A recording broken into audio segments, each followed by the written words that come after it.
Livro de Atos dos Apóstolos,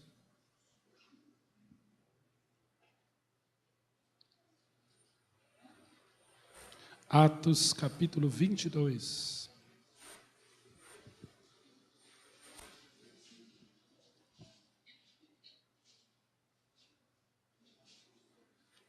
Atos dos Apóstolos, capítulo 22.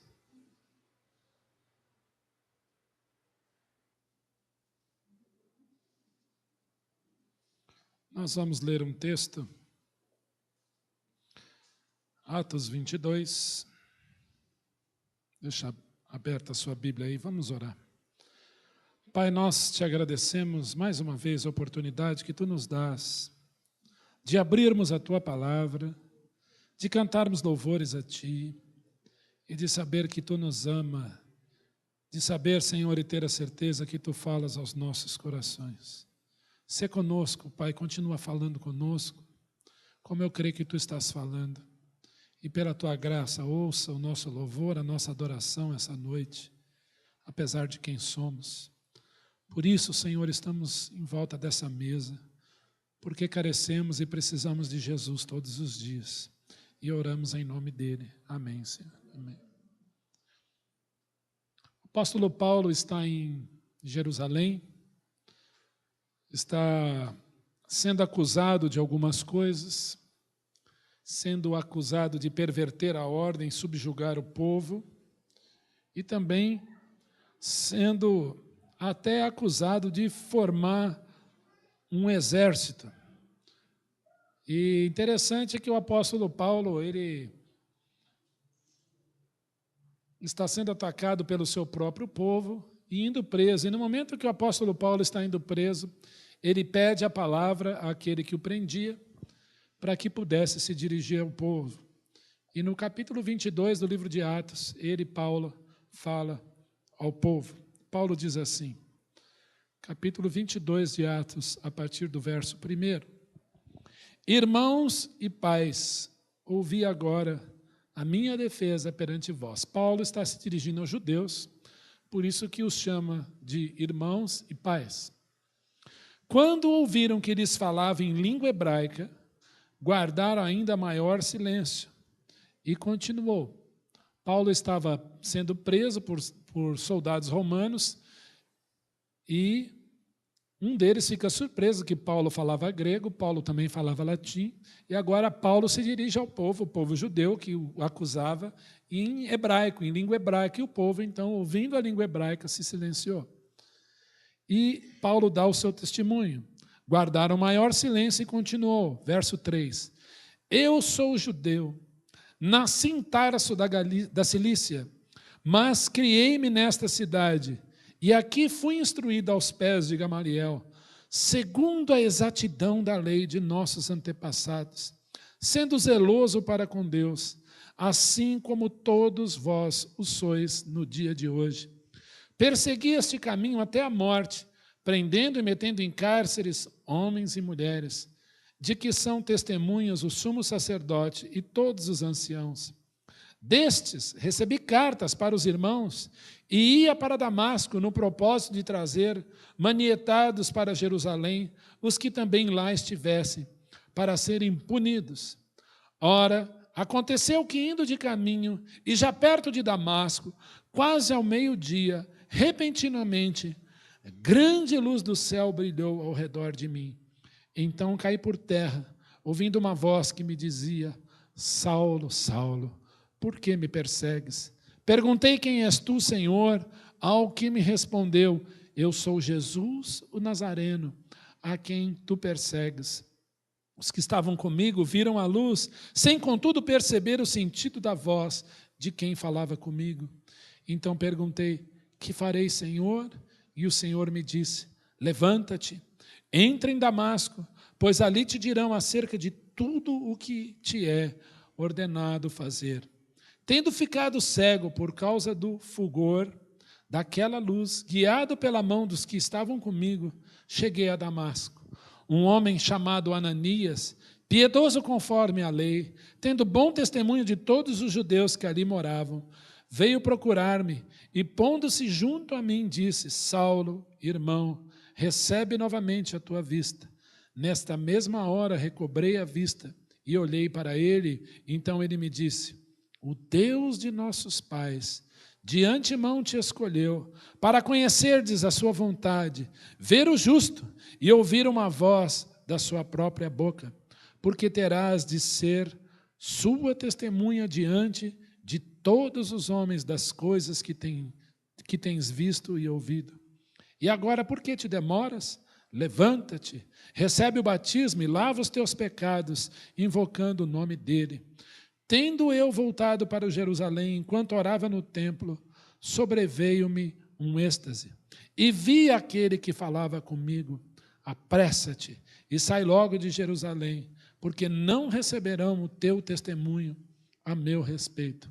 Eu disse: Senhor, eles bem sabem que eu encarcerava em prisão e nas sinagogas açoitava os que criam em ti. Quando se derramava o sangue de Estevão, tua testemunha, eu também estava presente e consentia nisso, e te guardei as vestes, e até guardei as vestes dos que o maltratavam. Mas ele me disse: vai, porque eu te enviarei para longe aos gentios. Pai, nós te agradecemos pela tua palavra, por esse texto tão lindo, pelo testemunho do apóstolo Paulo. Em nome de Jesus, oramos. Amém, Senhor, amém. Esse é um testemunho. E eu creio que o ano de 2014 foi um ano de muitos testemunhos que aqui poderiam ser dados. De histórias alegres, de histórias tristes, de histórias como o apóstolo Paulo contou aqui em sua defesa. Ele deu o seu testemunho pessoal. Eu gosto muito de testemunho. Gosto muito de ouvir testemunho. Quando alguém tem uma história para contar de conversão, eu acho que todo domingo podia ter testemunho na igreja. Conta aí o que Jesus tem feito na sua vida. Tem sido assim as nossas devocionais de manhã, domingo de manhã, e aqueles que têm vindo têm se deliciado de o que Jesus tem feito na vida de muitos irmãos aqui da igreja. Mas eu olho aqui para alguns, eu sempre falo que a IPBI é uma história de milagres. Algumas histórias simples e outras bem complicadas, mas de um Deus de milagres, um Deus que restaura todas as coisas. O apóstolo Paulo aqui dá o seu testemunho. Eu estava indo para Damasco, e lá em Damasco eu queria prender cristãos. Lá em Damasco eu queria perseguir a igreja de Deus, e não contente, eu arrumei cartas, documentos para fazer isso. E lá em Damasco, conforme eu ia para Damasco, uma luz quase ao meio-dia, mais forte do que eu, brilhou ao redor de mim. E eu caí por terra, reconhecendo que aquela luz era alguém mais forte do que eu. Talvez o próprio Deus. Paulo, em dúvida, faz a seguinte pergunta. Quando ouve aquela voz dizendo: Saulo, Saulo, por que me persegues? Saulo, Saulo, por que me persegues? E a resposta é: eu sou Jesus, o Nazareno, a quem tu persegues. Interessante que Paulo ouve: eu sou Jesus. Paulo, como alguém criado aos pés de Gamaliel, falante da língua hebraica, ele entendeu que esse nome significa: eu sou o Salvador. Interessante que há seguido da palavra Salvador, Jesus quer dizer Salvador, o Nazareno. A palavra Nazareno vem de Netzer, vem de renovo, raiz de uma árvore cepada, cortada, nasce um renovo. De um reino cortado, nasce um renovo. Nos dias do Senhor Jesus, do nascimento do Senhor Jesus, se a dinastia de Davi viesse sendo seguida, José, o carpinteiro, seria o rei de Israel. Mas ele era um humilde carpinteiro em Israel. E sua esposa Maria, igualmente, era descendente do rei Davi. Talvez seria uma rainha, uma princesa, mas era uma humilde jovem virgem de Israel. O reino foi cortado, e das raízes desse reino, um reino novo. Daí vem a palavra Nazareno, Netzer. Quando não havia mais esperança, vem o rei. Quando não havia mais uma dinastia real, vem um rei. Você poderia dizer, não existia mais sangue azul. Um rei para se assentar no trono. Nasce o Nazareno, em Belém da Judéia, Jesus Cristo. E é isso que ele diz a Paulo. Eu sou Jesus, o Salvador, o Nazareno, aquele rei cortado de um reino, de uma raiz, de uma terra seca, a quem tu persegues. E eu já disse isso aqui, a identidade de Jesus com a igreja é tão grande que Jesus diz que ele é a igreja. Eu sou Jesus a quem tu persegues. Não existe igreja sem Jesus. Não existe igreja onde Jesus Cristo é a pessoa principal. Não existe cristianismo sem Cristo. Paulo então é levado para Damasco, entra numa rua chamada Direita e ali fica por 3 dias. O Senhor envia um homem, um servo de Deus, um homem piedoso segundo a lei, chamado Ananias, para ir lá e impor as mãos em Paulo, para que Paulo pudesse enxergar.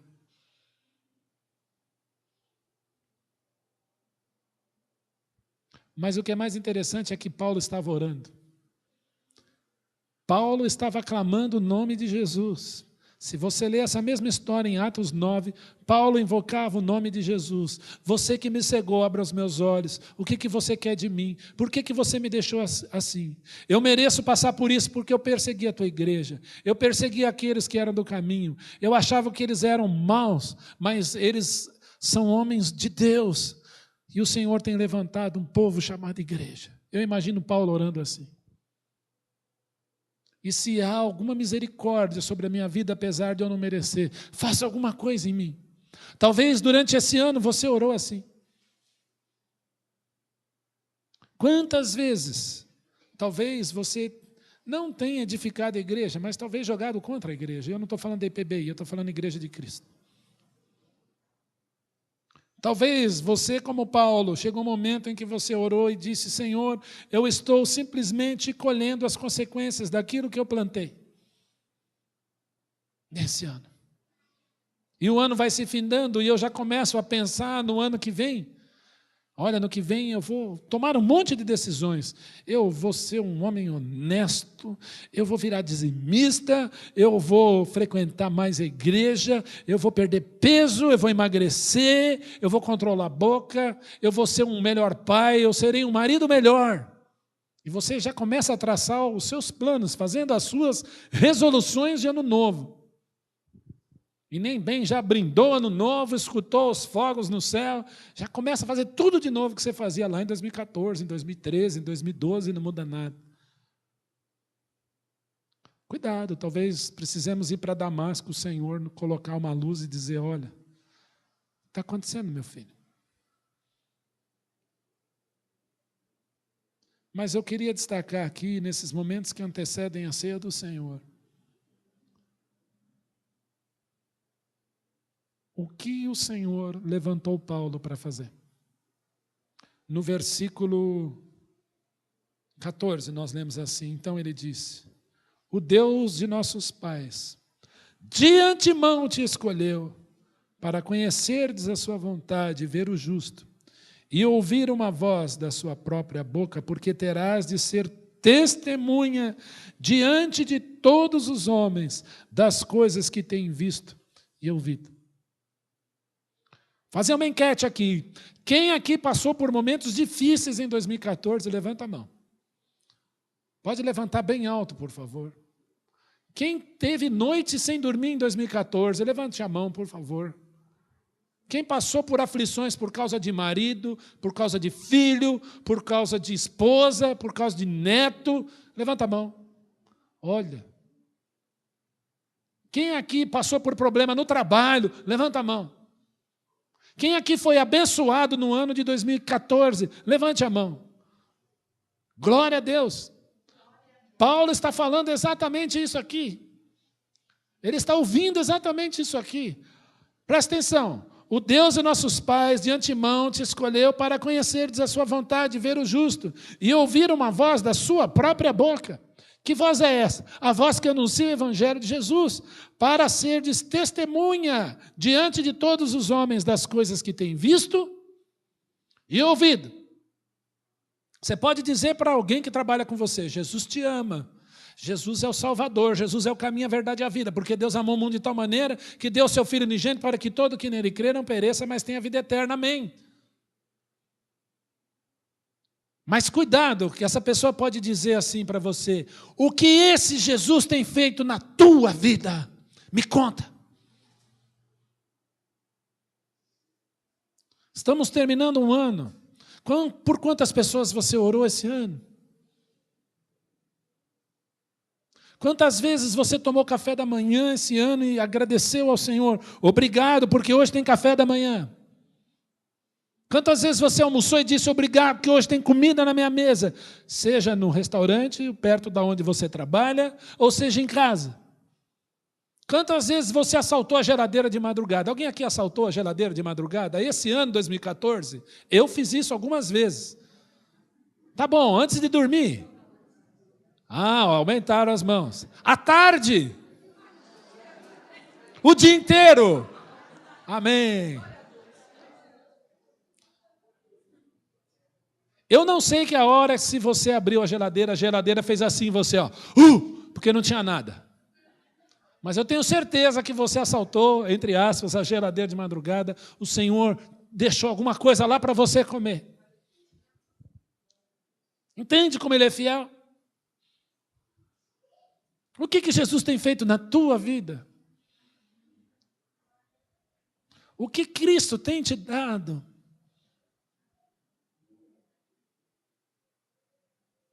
E nós vemos crentes, às vezes, reclamando. Quantas vezes você discipulou alguém esse ano?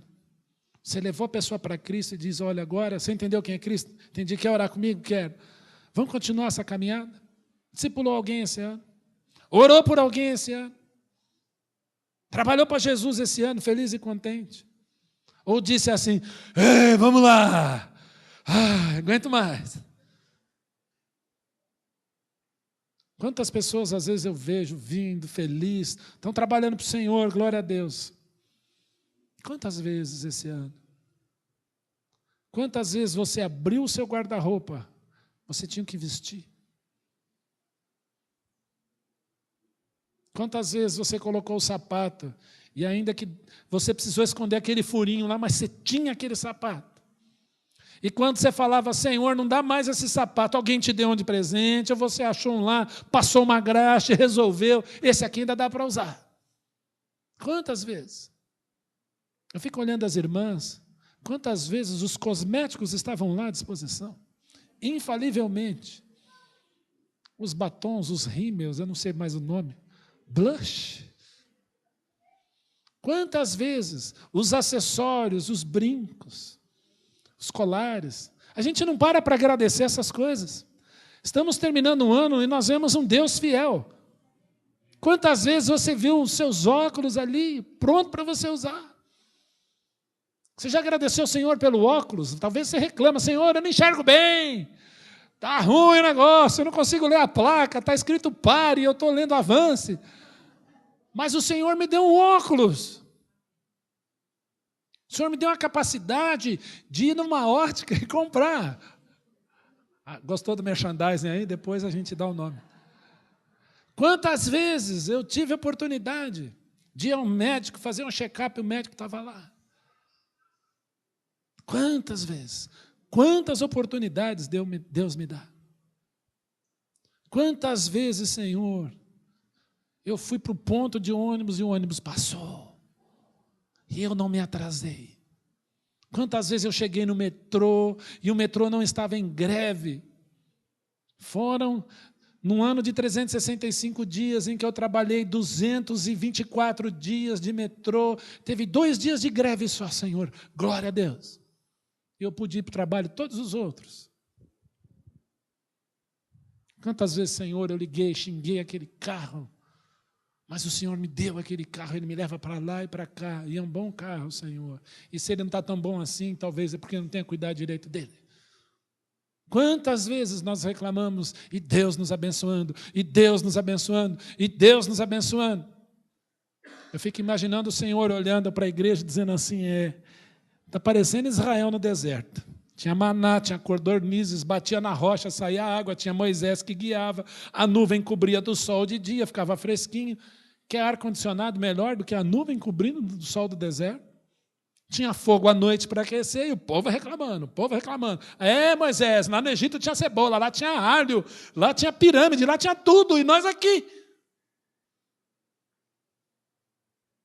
Quantas bênçãos o Senhor nos tem dado. Estamos terminando um ano repleto de bênçãos. Repleto de bênçãos.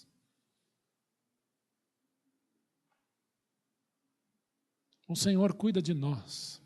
O Senhor cuida de nós. Senhor, eu estou com um problema, Senhor. Eu estou terminando o ano, mas eu não aguento mais aquela mulher, Senhor. Não aguento mais.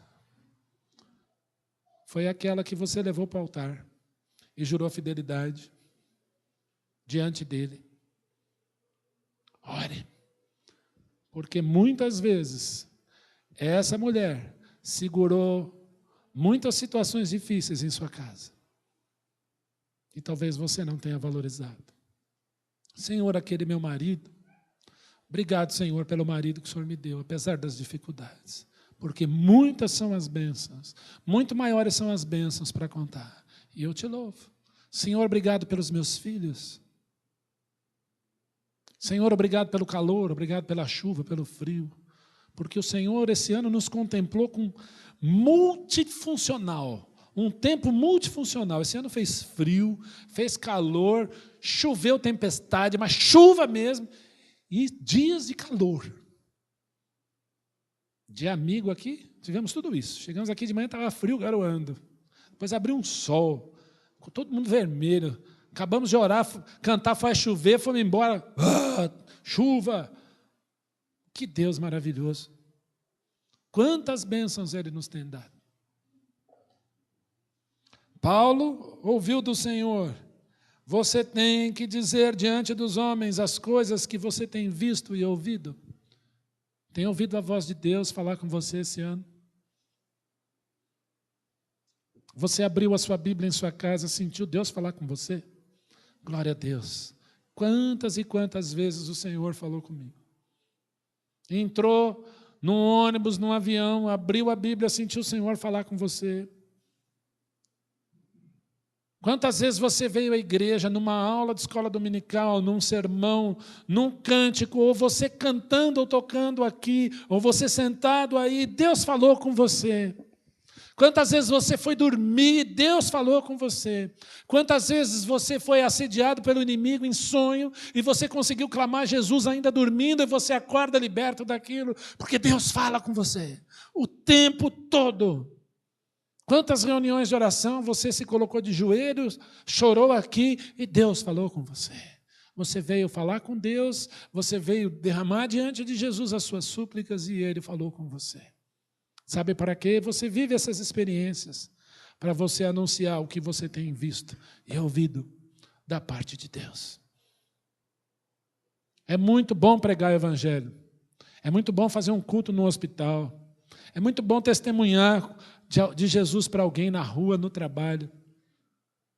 Como é bom alguém falar assim, me dá razão da tua fé. Por que Jesus? Você fala em Deus, eu fico incomodado com essas coisas, eu tenho medo da eternidade, eu não sei o que eu vou encontrar do outro lado, fala comigo, você pode me ajudar? Aí você começa a compartilhar a palavra de Deus, que bênção que isso é. Mas bênção maior você poder dizer, eu quero te mostrar o que Ele fez na minha vida. Naquele curso do primeiro semestre, Mais que um Carpinteiro, nós temos o testemunho do Josh McDowell, quando ele argumenta historicamente, com provas documentais de quem é Jesus, e o último capítulo é: Ele salvou a minha vida. A minha experiência com Cristo eu vou contar para vocês agora. E na aula que o Marcelo deu aqui, eu acho que foi o Marcelo, abriu oportunidade para algumas pessoas darem testemunho do que Jesus tem feito na vida delas. E essa história de Paulo, ela é narrada 3 vezes no livro de Atos, no capítulo 9, no capítulo 22, no capítulo 26, em que Paulo conta a história dele. Olha, eu estava indo para Damasco, veio uma luz e Deus falou comigo, Saulo, Saulo, por que me persegues? Que testemunho você tem para contar de Cristo na sua vida no ano 2014? Quantas e quantas bênçãos Cristo tem me dado. Paulo fica constrangido. Eu não sou digno disso. E o Senhor diz, é mesmo, você não é mesmo. Olha, eu persegui a igreja. E quando Estevão estava sendo apedrejado, eu não só consentia na morte, mas eu estava guardando a roupa deles. Porque eles usavam capas, tiraram as capas, o jovem Saulo segurava, e pedra em Estevão, sem dó. E Paulo disse, eu fui testemunha, eu fui cúmplice de assassinato, de linchamento, de apedrejamento. Eu, Paulo. Cristo podia dizer assim, tá bom, Paulo, eu vou escolher outro. Cristo diz assim, vai, Paulo, porque eu te enviarei para longe aos gentios. Cristo está te chamando para ser um pregador do evangelho. Sabe por que você nasceu? Você não nasceu para trabalhar. Você trabalha como modo de sobrevivência, de sustento. E quem inventou o trabalho chama-se Senhor Jesus.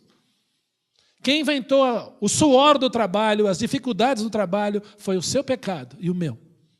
Mas quem inventou o trabalho foi Deus. Ele colocou o homem lá no jardim do Éden para o cultivar e guardar. Ó, você vai trabalhar aqui, viu? Você vai ser feliz no trabalho. Aí veio o pecado, pronto. No suor do teu rosto ganharás o teu pão. Você não nasceu para trabalhar. Você nasceu para fazer 2 coisas. A Bíblia diz que você nasceu para fazer 2 coisas. Primeiro, adorar o Senhor Jesus. E a Ele dar glória. Você nasceu para adorar o Deus vivo. Você nasceu para adorar a Trindade excelsa. Você nasceu para adorar o Senhor. Amém? Você nasceu para isso. E nós cantamos isso. Para te adorar, ó Rei dos Reis, foi que eu nasci, ó Rei Jesus. Você crê nisso? Você nasceu para isso. E a segunda coisa, você nasceu para pregar o Evangelho de Cristo, testemunhando das coisas que você tem visto e ouvido. Só essas 2 coisas. Mas por que eu trabalho? Porque você tem que ser luz na sua empresa, onde você trabalha. Por que eu estudo? Você estuda para que você seja luz lá, para que você tenha condições melhores amanhã, é verdade, mas você estuda para que você é uma testemunha de Cristo na universidade, no trabalho, aonde você for. Sabe por que Deus levou Flávio e Elana para morar lá longe? Para vocês serem testemunhas e evidenciarem Cristo lá onde vocês estão.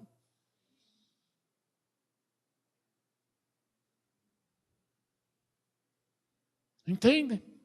Eu nasci para o louvor da glória de Deus. Para quem olhar para mim, veja, esse rapaz, me chamei de rapaz, esse rapaz tem uma coisa de diferente. Tem um brilho diferente nos olhos. Tem Jesus ali. Por isso que Deus levantou Paulo. Nós passamos por muitas alegrias no ano de 2014. Glória a Deus por isso. Passamos por muitas aflições, muitas dificuldades. Glória a Deus por isso.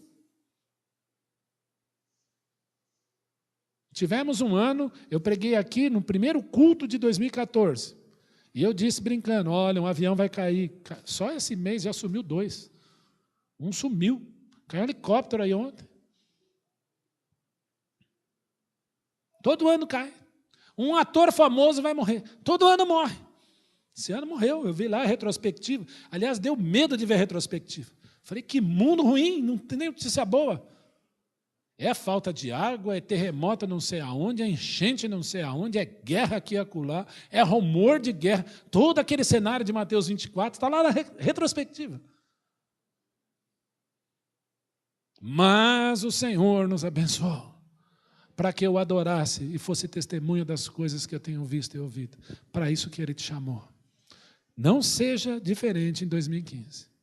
Adore-o, pregue e dê testemunho do que Ele, Jesus, tem feito na sua vida. Glória a Deus. Por isso que nós estamos diante dessa mesa, para celebrar um Deus vencedor, vencedor na cruz do Calvário, que antes da cruz disse: no mundo tereis aflições.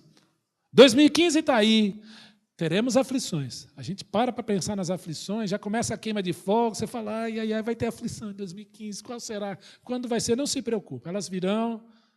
Deus não, às vezes avisa, às vezes não, chega de repente. É uma notícia ruim, é uma perda, é uma saudade, é uma tristeza.